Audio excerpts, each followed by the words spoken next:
Beleza, pessoal? Nessa sessão de vídeos a gente vai dar início ao capítulo 2, onde a gente vai falar sobre congruência de triângulos. Esse capítulo é muito importante, os conceitos que aqui a gente vai apresentar, porque a gente vai utilizar os conceitos desse capítulo nos capítulos seguintes. Então é muito importante o que a gente vai ver aqui, beleza? Então vamos começar dando duas definições. As definições de congruência de segmentos, entre dois segmentos, e congruência entre ângulos, para depois definir a congruência entre dois triângulos, beleza? Bom, em geometria, a congruência, o conceito de congruência é visto em vários âmbitos, em várias áreas da matemática. Porém, em geometria, o conceito de congruência, em particular em geometria, ele diz respeito à medida. Ou seja, quando se fala em congruência em geometria, a gente está falando sobre medida. A gente está dizendo que dois elementos têm a mesma medida, certo? Pensando dessa forma, fica fácil entender essas definições. Então, bora lá. Olha só. Dois segmentos A, B e CD são congruentes quando eles têm o mesmo comprimento, certo? Ou seja, quando eles têm a mesma medida, independente de qual a posição deles no espaço, né? Eles não precisam ser paralelos, a direção deles é irrelevante, né, com respeito à congruência. Então, se dois segmentos têm a mesma medida, né, eles têm o mesmo comprimento, eles são ditos congruentes. E para ângulo a mesma coisa, dois ângulos A e B são congruentes quando eles têm a mesma medida, ou seja, quando eles têm a mesma abertura, independente da posição deles no espaço. Então, para congruência de segmento e de ângulo, a gente diz que esses dois elementos são congruentes quando têm a mesma medida, beleza? E aí a gente usa isso, né? Para poder definir a congruência entre triângulos. Eu vou ler aqui a definição de congruência de triângulo, a gente vai explanar ela com mais cuidado na próxima página. Então, a definição a rigor diz o seguinte: dois triângulos são congruentes se existe uma correspondência biunívoca entre seus vértices, certo? De modo que os lados e ângulos correspondentes sejam congruentes. Beleza? Então aqui a gente tem lado, que é um segmento, e aqui a gente tem ângulo. Então, essas duas definições estão aqui, né? A rigor, pensando assim, dois triângulos, eles são congruentes quando eles têm a mesma medida. E esses dois triângulos têm a mesma medida quando os lados correspondentes têm a mesma medida e os ângulos correspondentes também têm a mesma medida. Porém, para entender quais são os lados e ângulos correspondentes entre dois triângulos, a gente precisa estabelecer uma correspondência biunívoca entre os seus vértices, uma relação 1 a 1 entre seus vértices. Vamos ver como isso é feito, beleza? Bom, então aqui é a anotação que a gente vai trabalhar de congruência de triângulos. Vamos considerar dois triângulos, ABC e EFG, certo? Esses são os vértices. Essa ordem é relevante, ABC não é igual a BAC, por exemplo, essa ordem é relevante, a gente vai ver por quê no caso da congruência. E então a gente vai considerar dois triângulos que a gente denota dessa forma, ABC e EFG. Vamos supor por hipótese que esses dois triângulos são congruentes, ou seja, que satisfaz a definição anterior. Bom, se a gente está dizendo que esses dois triângulos são congruentes, existe uma correspondência biunívoca entre eles, entre os vértices desses triângulos. Essa correspondência vai ser sempre dada por essa ordem aqui. Ou seja, se esse triângulo está na ordem ABC e esse é FG, a correspondência biunívoca dos vértices vai ser A para E, B para F e C para G. Isso é muito importante, porque se eu mudar C para A, C, B aqui, já é um outro triângulo e a correspondência já é outra, beleza? Ou seja, essa relação de ordem é relevante.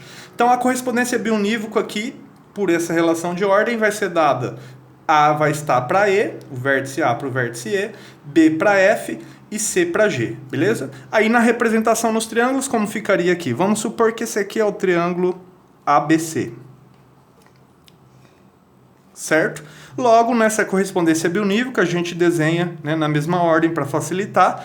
Então, aqui, se aqui eu tenho ABC, aqui eu vou ter EFG. Né? Então, aqui vai estar o E, que ele está para A. Aqui vai estar o F, que está para B. E aqui vai estar o G, que está para C. Beleza? Bom, então essa é a correspondência biunívoca entre eles. AE, BF, CG. Bom, estabelecida essa correspondência biunívoca, pela definição, os lados e ângulos correspondentes são congruentes.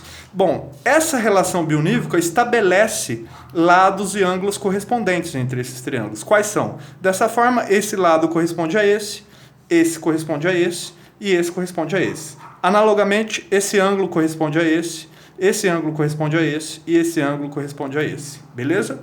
Bom, e aí, como esses triângulos são congruentes, esses lados e ângulos correspondentes são congruentes, ou seja, tem a mesma medida.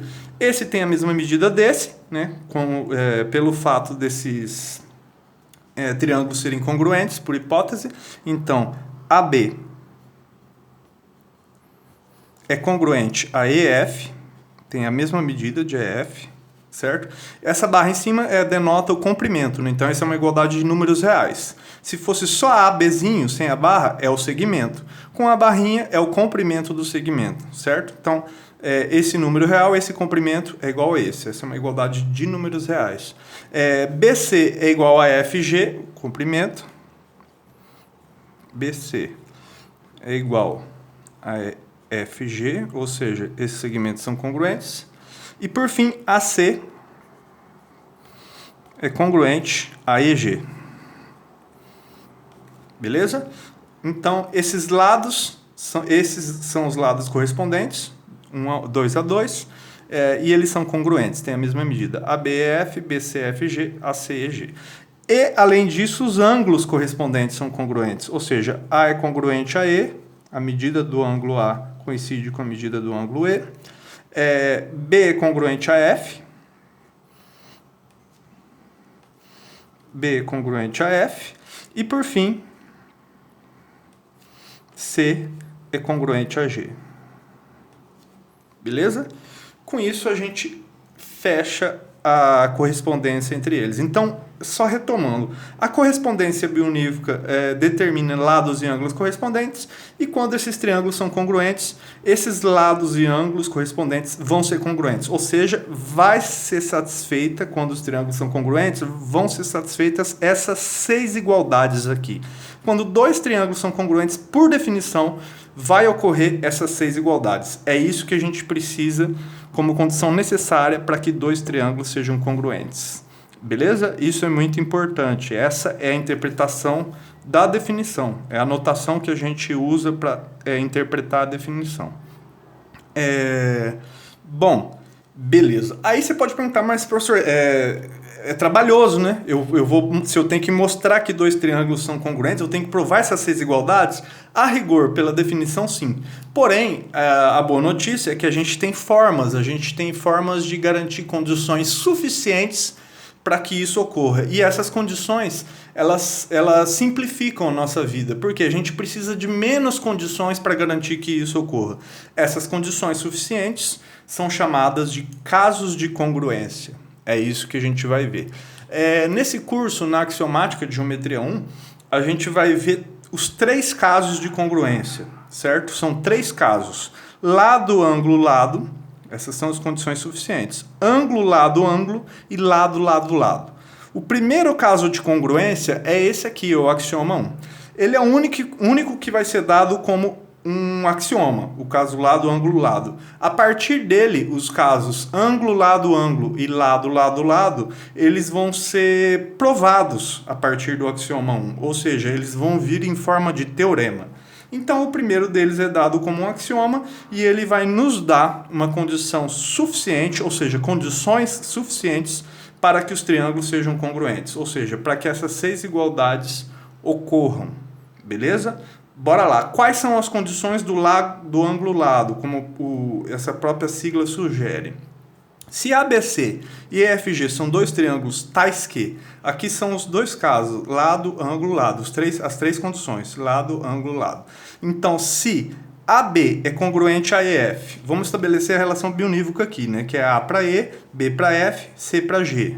Então, aqui vai estar ABC, o primeiro triângulo, e aqui vai estar EFG, o segundo triângulo. Bom, o que a gente tem por hipótese nesse axioma? Se AB é congruente a EF, a gente denota dessa forma, um risquinho aqui, AB é congruente a EF. AC dois risquinhos, porque é outro segmento, é congruente a EG, ou seja, tem o mesmo comprimento, e além disso, o ângulo A é congruente ao ângulo E, então os triângulos são congruentes, beleza? Bom, por isso, olhando aqui geometricamente, a gente diz que esse é o caso lado, ângulo, lado. Olha só, lado, ângulo e lado, subjacentes um ao outro. Isso é importante, subjacentes. Esse ângulo não está aqui fora, né? Ele está entre os dois. Então é lado, ângulo, lado, subjacentes. Bom, então se esses dois triângulos satisfazem o caso lado, ângulo, lado, ou seja, esse congruente a esse lado congruente a esse ângulo congruente a esse lado a esse, então os triângulos vão ser congruentes. Note que isso facilita muito a nossa vida. Por quê? Pela definição, você teria que provar que os dois triângulos satisfazem essas 6 igualdades para que eles fossem congruentes.